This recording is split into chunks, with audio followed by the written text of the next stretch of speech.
Гаврик, известный как деревенский кот, стал символом верности и гордости, как его собрат Хатика, и его история не менее трогательна.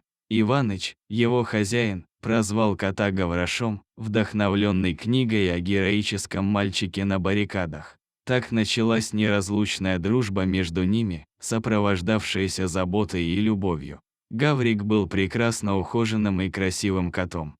Он любил молоко, которое Иваныч регулярно покупал прямо с фермы, и получал рыбку из сельского магазина. Они были окружены уважением со стороны соседей, которые ценили их связь. Однако, настали трудные времена для Гаврика. Иваныча пришлось отправиться в больницу, и старик заранее подготовился, оставив соседям ключи от дома, запасы еды и инструкции о том, как заботиться о Гаврике. Они прощались с обещанием встретиться снова, и Гаврик, несмотря на свою грусть, должен был оставаться верным и ждать хозяина. Гаврик продолжал жить у дома, отказываясь от еды и постоянно сидя у дороги. Он не хотел возвращаться без Иваныча.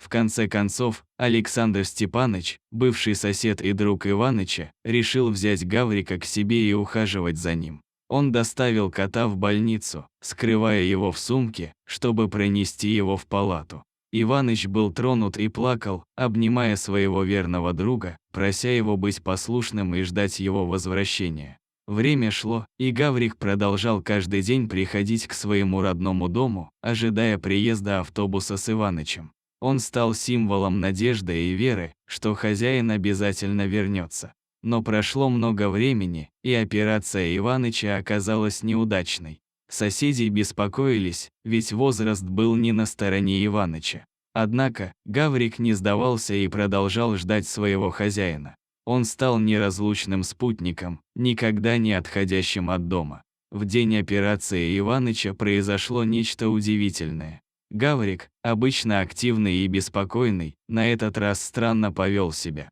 Он не бегал от дороги к дому и обратно, не проявлял свою обычную радость. Вместо этого, он улегся на крыльце и заснул. Это смутило соседей, и некоторые даже почувствовали зловещий знак. Они не могли понять, что происходит с Гавриком. Вскоре Александр Степанович сообщил соседям, что Иваныча выписали из больницы и он уже находится в специальной машине, направляющейся домой. Гаврик встрепенулся. Все соседи собрались на улице, чтобы увидеть воссоединение. Когда двери машины начали открываться, Гаврик уже был рядом. Иваныч вышел, обнимая кота за шею, и оба начали плакать. Были это слезы радости и счастья. В тот момент Гаврик перестал быть просто котом, он стал символом преданности и любви. Соседи также не смогли сдержать слезы, наблюдая за этим трогательным воссоединением.